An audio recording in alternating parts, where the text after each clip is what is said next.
ఈ రోజున తన పెళ్లికి తన పేరుతోనే ఆహ్వానం వేసుకొని పిలుచుకునేటువంటి స్థితికి వాళ్ళు వెళ్ళారు. తల్లిదండ్రుల తర్వాత తను స్వయంగా ట్రస్ట్ ఏర్పాటు చేస్తున్నప్పటికీ నా పేరు కాకుండా తండ్రి పేరు పెట్టాలని కోరుకునేటువంటి స్టేజ్ ఏది ఇవాళ స్టేజ్. గ్రామాల నుంచి విద్యార్థులు వస్తున్నారు, చదువుకుంటున్నారు. మధ్యాహ్నం భోజనం ఇబ్బంది అవుతున్నది, మరి భోజనం ఏర్పాటు చేయాలి. శాశ్వతమైన వ్యవస్థ ఉండాలి. 370 ఎకరాల భూమిని దేవస్థానం ఈ భోజనం కోసం చెప్పేసి శాశ్వత. What best can I give? నాకున్న దాంట్లో నుంచి సమాజానికి ఉపయోగపడడం కోసం కళల కానాచి విజయనగరం, సాంస్కృతిక విజయనగరం ఎంతెంతమంది ఏదైనా తీర్చిదిద్దినటువంటి రాజాశ్రితమైన 108 దేవాలయాలు ఇప్పుడు కూడా సింహాసనంతో పాటు 20 ఏళ్ల వయసులో యాక్సిడెంట్ జరిగిన తర్వాత సుమారుగా 20 ఏళ్ల పాటు ఇబ్బందులు ఉన్నప్పటికీ, ఎమ్మెల్యే ఎంపీగా ఉన్నప్పటికీ, దాని తర్వాత సుమారు 10 సంవత్సరాల పాటు 10 సంవత్సరాలు 84 to 95 సింహాచలం కేంద్రంగా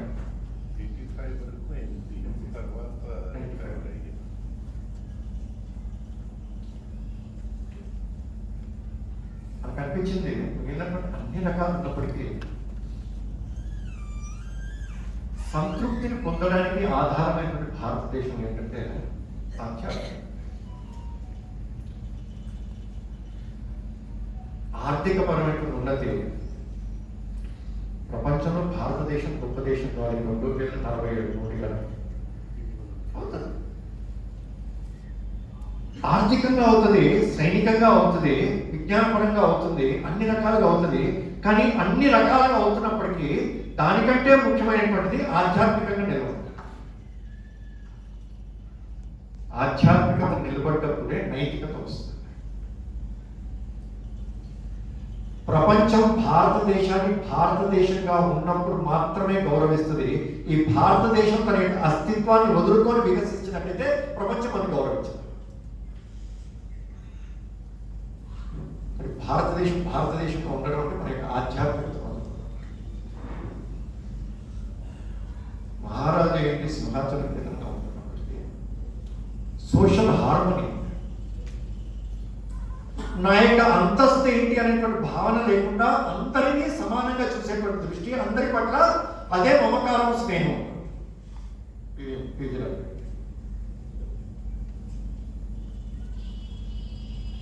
భగవంతుడు నీ యొక్క అంతస్తుని చూసి ప్రేమించండి, భగవంతుని యొక్క కులాన్ని చూసి ప్రేమించండి, నీ యొక్క విద్యను చూసి ప్రేమించండి. శబరి యొక్క కులం ఏంటి చూడలేదు, శబరి ఎంగిలి పండించిందని చెప్పేసి రాముడు చూడలేదు, శబరి యొక్క భక్తిని మాత్రమే చూశాడు. గుడి యొక్క కులం చూడలేదు, రాముడు ఆలింగనం చేసుకున్నటువంటి అతి తక్కువ వ్యక్తిలో గురువును పెట్టాలి.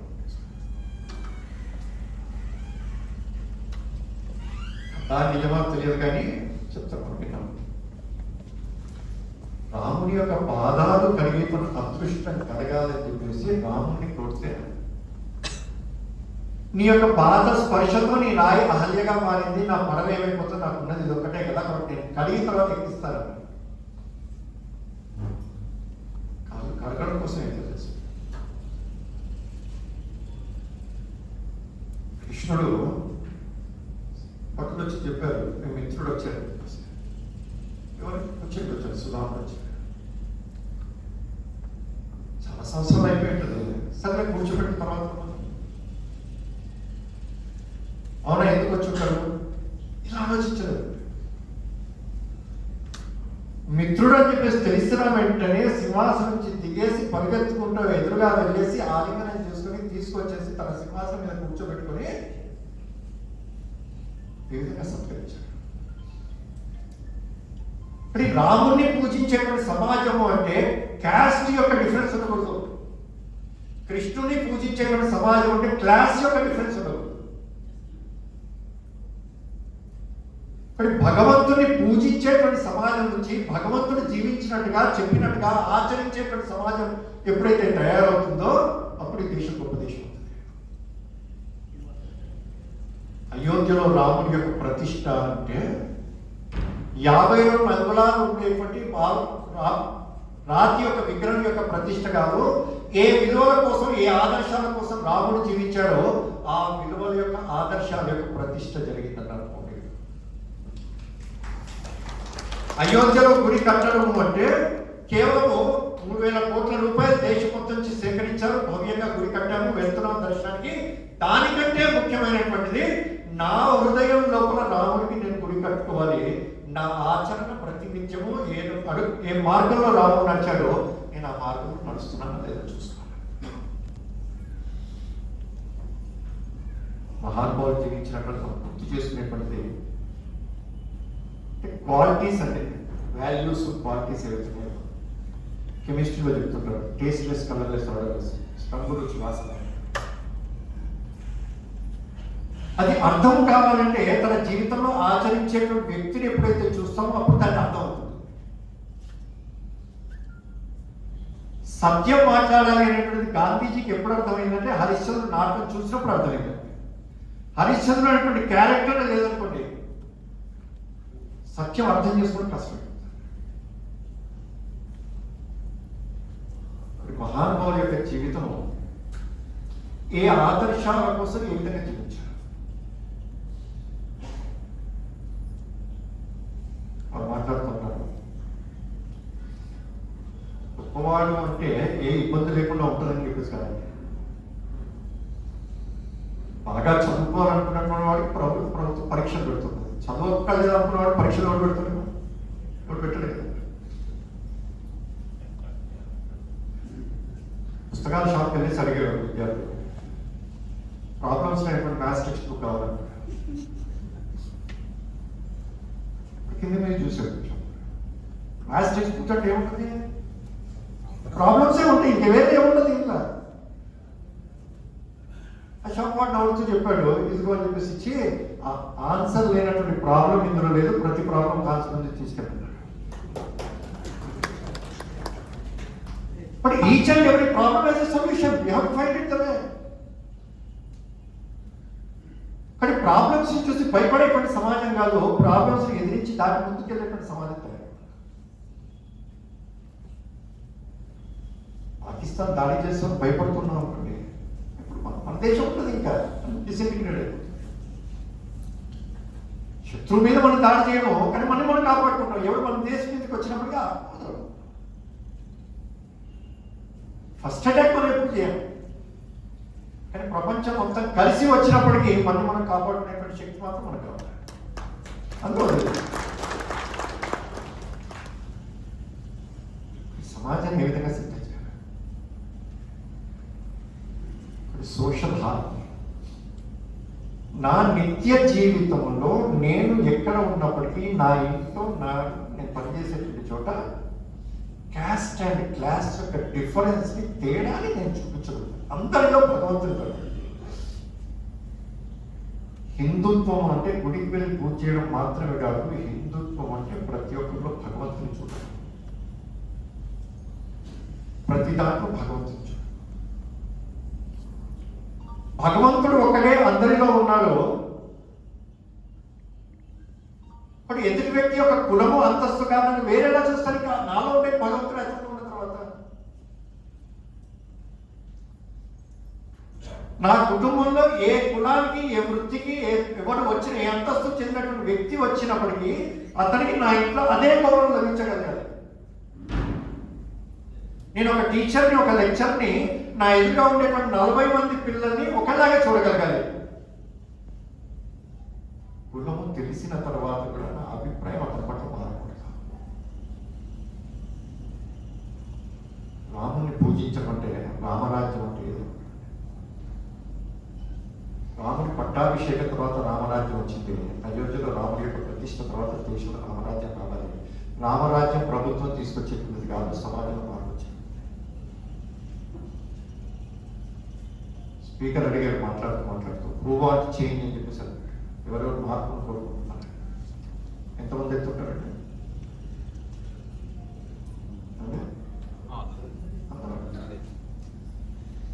అయిపోయి మళ్ళీ అడిగారు హూ వాంట్ టు చేంజ్ అని అడిగారు.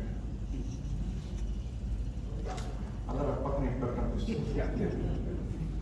సమాజంలో ఏంటంటే మార్పు అందరూ కోరుకుంటారు, కానీ ప్రతి ఒక్కరు ఏమనుకుంటే పక్కవాడు మారాలి.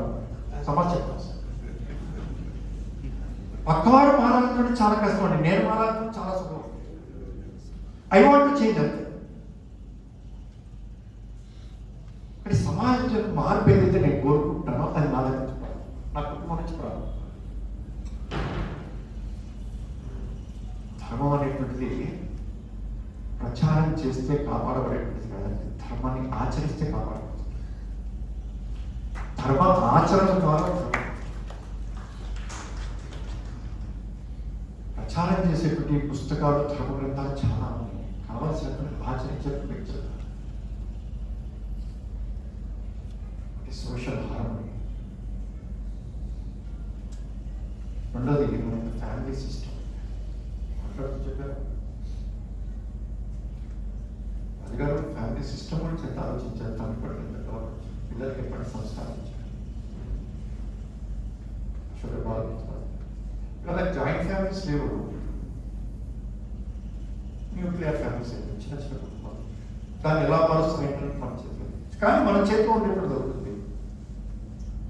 ఉమ్మడి కుటుంబంగా ఉన్నప్పుడు ఏ విలువలైతే కుటుంబంలో తర్వాత తరానికి అందేవో, ఎటువంటి వాతావరణం కుటుంబంలో ఉండేదో, ఎటువంటి సంరక్షణ ఉండేదో, ఎటువంటి జాగ్రత్త ఉండేదో, తప్పు చేస్తే కుటుంబంలో నన్ను ఎవరో గమనిస్తారు, నేను చేయకూడదు భావన ఉండేదో, అది న్యూక్లియర్ ఫ్యామిలీ చిన్న కుటుంబంలో కూడా అదే వాల్యూస్.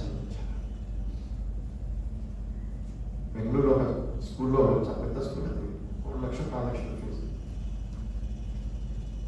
టీచర్ పాఠం చెప్తుంటే పిల్లవాడు టీచర్ 6th క్లాస్ పిల్లవాడు మా జాయింట్ ఫ్యామిలీ టీచర్ అని చెప్పేసి టీచర్ చాలా సంతోషం వేసేసి ఎంతమంది దొరకాలని చెప్పేసి మేము ముగ్గురం ఉంటాం చెప్పేసి ఎవరెవరు అన్నారు, అమ్మ నాన్నని. మరి అదేంటి అని చెప్పేసి మా అమ్మ నాన్న కలిసినారు కదా. తన క్లాస్లో ఉండేటువంటి 32 మంది పిల్లలు సుమారు 10 మందో 11 సింగిల్ పేరెంట్ అండి. దాంతో అతను కనిపించింది జాయింట్ ఫ్యామిలీ అంటే అమ్మ నాన్న కలిసి ఉంటే జాయింట్ ఫ్యామిలీ. ఎక్కడి నుంచి ఎక్కడికి మన వాల్యూ డిగ్రేడ్ అవుతుంది.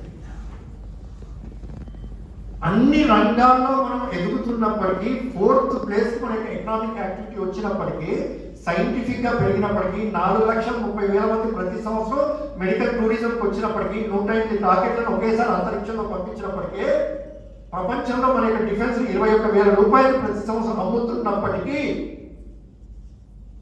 మన యొక్క ఫ్యామిలీ సిస్టమ్ని మనం కాపాడకపోతే, నైతిక విలువల్ని కాపాడకపోతే ఈ దేశం దేశంగా ఉంటుంది.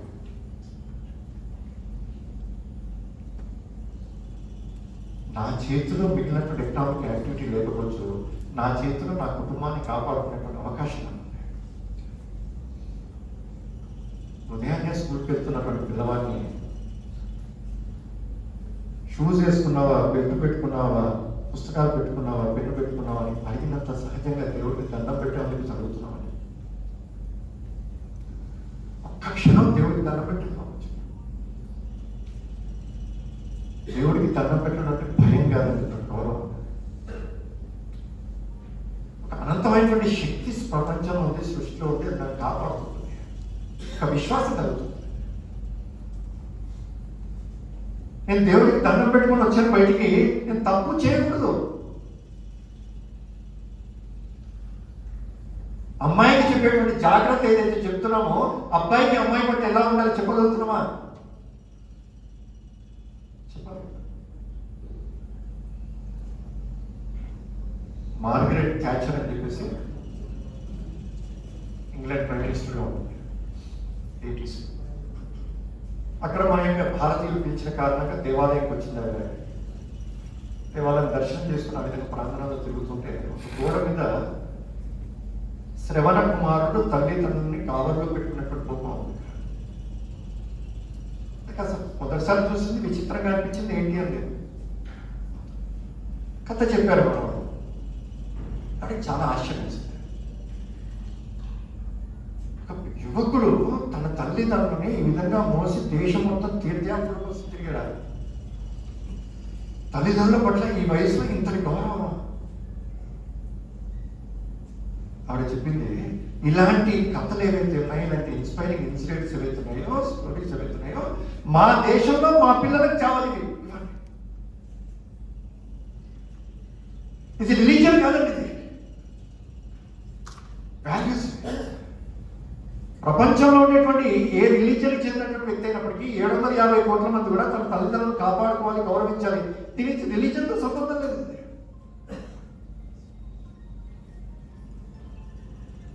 ప్రపంచం అంగీకరిస్తుంటే మనం వదలకూడదు. మన యొక్క ఫ్యామిలీ, మన యొక్క కుటుంబ విలువల్ని ఏ విధంగా కాపాడుతుంది. కుటుంబంలో ఉండే వాతావరణము, మన ఇంట్లో ఉండే ఫోటోలు, మనం చదివేటువంటి పుస్తకాలు, మనం చూసేటువంటి సీరియల్, ప్రతి దాంట్లో కూడా పిల్లలకి తల్లి స్వామీజీ అడిగింది, పిల్లవాడు మాట వినట్లేదంటే కాసేపు చెప్తారని చెప్పేసి. స్వామీజీ అన్నాడు, పిల్లవాడు మాట వినట్లేదు, కంగారు పడకమ్మా, నేను చూస్తున్నానని గమనించుకో చాలు. పిల్లవాడు ఎప్పుడు కూడా వాల్యూస్ ఆఫ్ కాట్ అండి, నాట్ టాట్ అండి. విలువలు అనేటువంటిది నేర్పుగా వచ్చేటువంటి కాదు, విలువలు అనేటువంటిది చూసి నేర్చుకునేటువంటిది. కాట్. ఏ ఆదర్శం అయితే మనం చెబుతున్నామో దాన్ని ఆచరించేటువంటి వ్యక్తి తన ముందు కనబడ్డప్పుడు పిల్లవాడు దాన్ని స్వీకరిస్తాడు. ఇక్కడ చిన్న చిన్నవి ఉంటాయి. ఒక పిచ్చగాడు వచ్చాడు, పిల్లవాడికి చెప్పారు, రూపాయి వేస్తా, బియ్యం వేస్తా అని చెప్తాం. పిచ్చగాడికి రూపాయి వేయడం అంటే చిన్నప్పటి కాబట్టి పిల్లవాడికి చెప్పడం కాదు. మన ఇంట్లో ఉండేటువంటి ధాన్యము, మన ఇంట్లో ఉండేటువంటి డబ్బు మొత్తం నాదే కాదు, ఇది ట్రస్టీ, నేను ఇందులో ఉండేటువంటి దాంట్లో నుంచి నేను ఇవ్వవలసినటువంటి బాధ్యత నాకు ఉంది అని చెప్పేసి ఆ పిల్లవాడికి అర్థం కావడం కోసం చేయించాడు. 1000 ఎకరాల ఆస్తి నాది అని చెప్పేసి అనుకోలేదు. సమాజానికి ఏ విధంగా ఉపయోగపడాలి అని ఆలోచించారు. మాస్టర్స్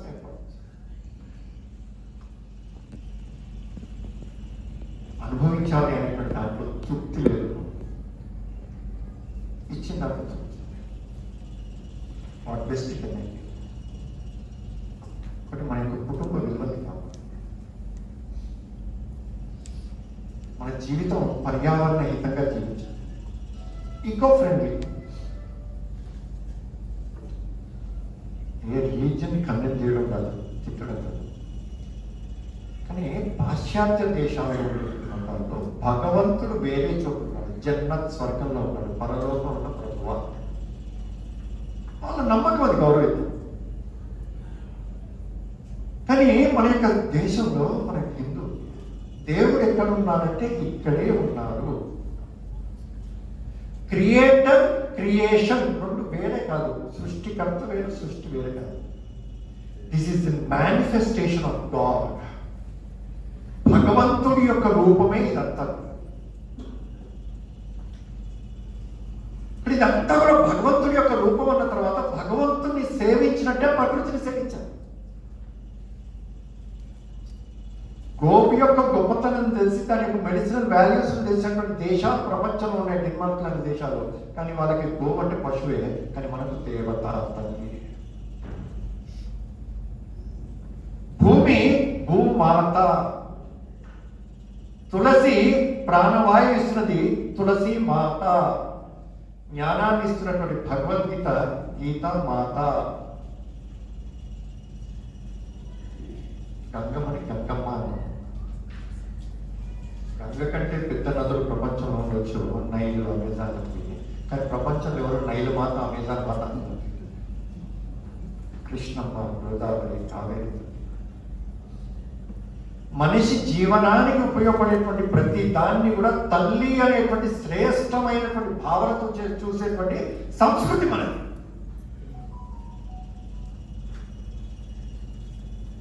ప్రకృతిని ఆరాధించడం, ప్రకృతిని సేవించడం, ప్రకృతిని కాపాడు. ప్రకృతి మన యొక్క అవసరాలు తీరుస్తుంది కానీ ప్రకృతి మన యొక్క కోరికల్ని తీర్చదు. కానీ మన యొక్క అవసరాన్ని ఎంత మినిమం చేస్తూ ఉంటే ప్రకృతి మన ఎంత కాపాడుతుంటుంది. మన యొక్క అవసరాలకు కావాల్సినవి పెంచుకుంటూ పోయామనుకోండి శోషించబడుతుంది.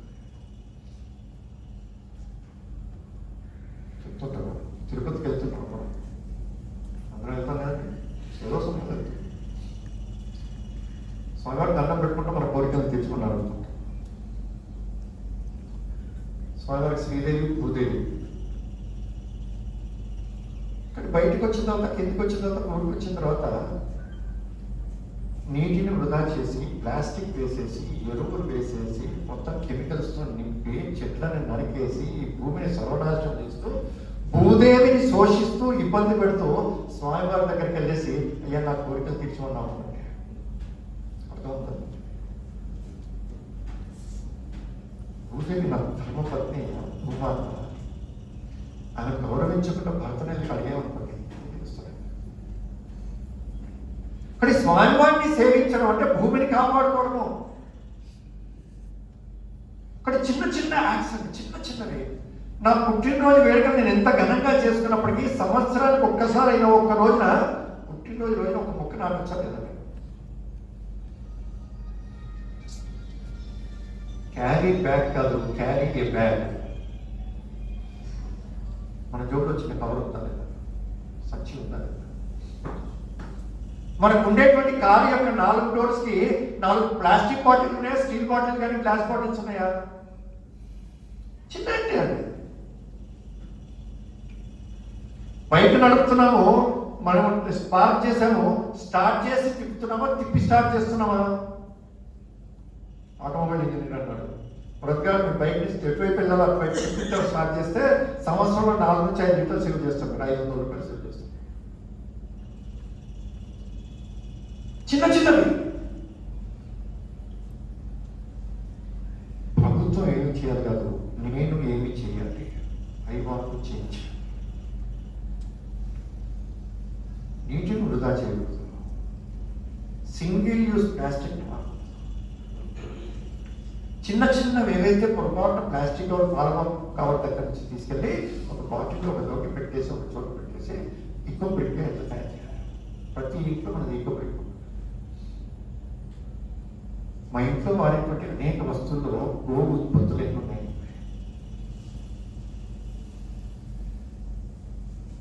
ఈకో ఫ్రెండ్లీగా ఉన్నారు. విజయరాజు గారు చూసి హంటింగ్ మానేశారు. సహజంగా కుటుంబంలో వచ్చినటువంటి వాళ్ళకి ఎంత కనిపించిందో హంటింగ్ మానేశారు. ప్రకృతిని ఈ విధంగా కాపాడిపోవాలి, ఆరాధించాలి. ఆ రోజున హంటింగ్ ఎందుకుందంటే ప్రజల్ని కాపాడవలసినటువంటి బాధ్యత రాజుకుంది కాబట్టి ఆ రోజున ఉండేటువంటి వన్య ప్రాణాలు ఏవైతే ప్రజల్ని ఇబ్బంది పెడుతున్నాయో దాని నుంచి కాపాడడం కోసం ఉండేది, మొత్తం సర్వనాశనం చేయడం కోసం కాదు. ఎకలాజికల్ బ్యాలెన్స్ ఉండాలి సార్. ఈ సోషల్ హార్మనీ, ఫ్యామిలీ సిస్టమ్, మన యొక్క కుటుంబ విలువల్ని కాపాడడం, పర్యావరణ హితంగా జీవించడం. 5 స్టార్ లైఫ్ స్టైల్ అంటే నోవాటల్ హోటల్ నీళ్ళటువంటి పెద్ద పెద్ద హోటల్స్ యొక్క జీవితం కాదండి. పంచభూతాలని కాపాడుకుంటూ ఆరాధిస్తూ సేవిస్తూ జీవించేటువంటి వ్యవస్థ ఏదైతుందో అది నిజమైనటువంటి 5 స్టార్ లైఫ్ స్టైల్. మన యొక్క సంస్కృతి ఇచ్చినటువంటి 5 స్టార్ లైఫ్ స్టైల్ని వదిలేసి పాశ్చాత్యులు ఇచ్చినటువంటి కృత్రిమమైనటువంటి 5 స్టార్ లైఫ్ స్టైల్ వైపు వెంపర్లాడుతూ చూసామనుకోండి, మనిషి యొక్క మనుగడ దుర్బలమైపోతుంది. ఒకటి హిందూ జీవనం ఇచ్చినటువంటి నిజమైనటువంటి 5 స్టార్ లైఫ్ స్టైల్ పంచభూతాన్ని సేవిస్తూ ఆరాధిస్తూ కాపాడుతూ జీవించాలి.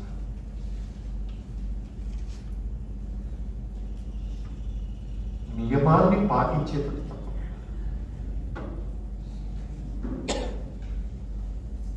సమయపాలన గురించి చెప్పారు. ప్రతి ఒక్కరిని గౌరవించండి, కైండ్నెస్ అన్నది పుస్తకం. ఎవరు వచ్చినప్పుడు ప్రేమతో మాట్లాడారు. కానీ పబ్లిక్ ప్లేసెస్లో ఎలా ఉండాలి నేను?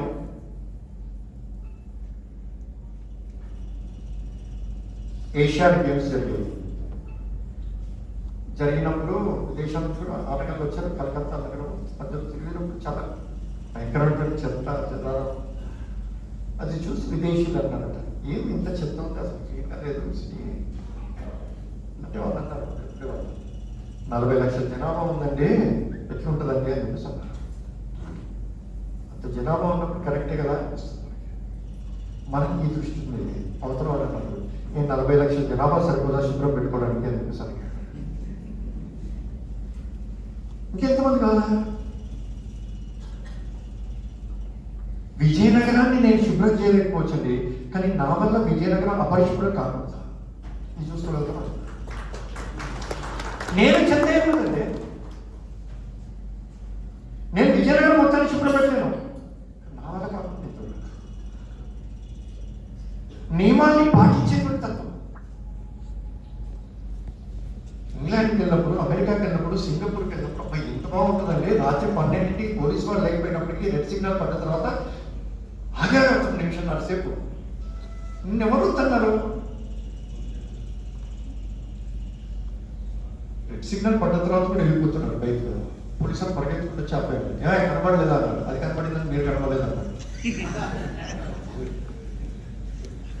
నియమాలను ఉల్లంఘిస్తే హీరోయిన్స్ కాదు, నియమాన్ని పాటిస్తే హీరోయిజం. దిశ ఆలోచన. ట్యాక్స్ కట్టడం దగ్గర నుంచి గోద్రేజ్ చాలా కంపెనీ, తక్కువ company, అదేశ Godrej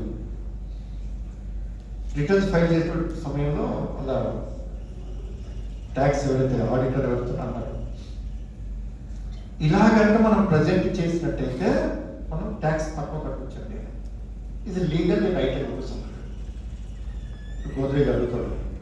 it is legally right but is it morally right అని చెప్పేసి. చట్టపరంగా కరెక్టే కానీ నైతికంగా కరెక్టా?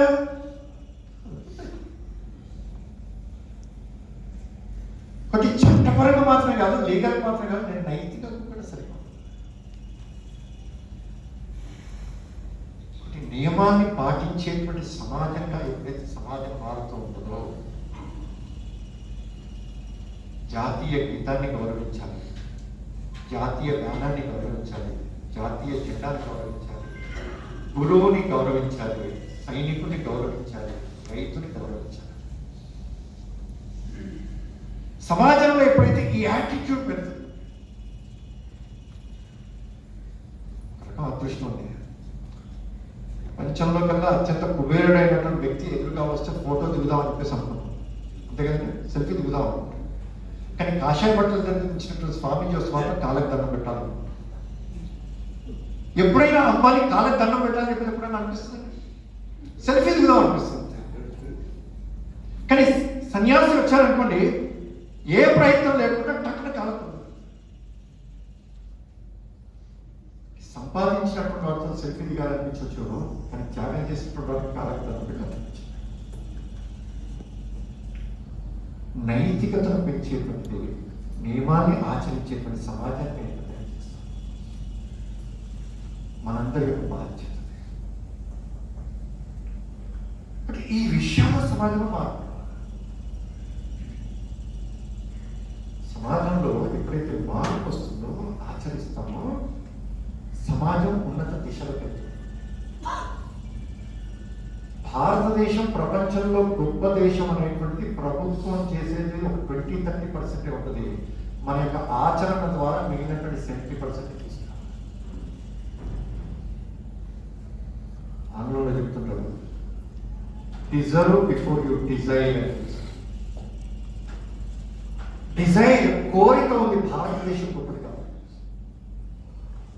కానీ దాని తగ్గట్టు డిజర్వ్నెస్, అర్హత ఉందా లేదా? అర్హత లేకపోతే భగవంతుడు మనం కోరింది ఎప్పటికీ ఇవ్వడు. భగవంతుడు మనకి ఇస్తున్నాడు అంటే దానికి అర్థం ఏంటంటే మన అర్హతని దానికి తగ్గట్టుగా పెంచుకుంటున్నాం అని చెప్పి. ద్రోణాచార్య యొక్క శిష్యుడైనప్పటికీ, పాండవుల్లో మధ్యముడైనప్పటికీ, ప్రపంచంలో అత్యంత విలుకాలైనప్పటికీ విజయవాడ ఇంద్రకీలాద్రి మీదకి వచ్చేసి తపస్సు చేస్తే పాశుపతాస్త్రం కోసము శివుడు ప్రత్యక్షమై ఇవ్వలేదు అర్జునుడికి. ఘోరమైనటువంటి తపస్సు చేసిన తర్వాత మారు వేషంలో శివుడు వచ్చి ఇంత శక్తివంతమైనటువంటి ఆయుధాన్ని సద్వినియోగపరుస్తాడా దుర్వినియోగపరుస్తాడా అని చెప్పేసి పరీక్షించి నమ్మకం కుదిరిన తర్వాత మాత్రమే ఇచ్చాడు.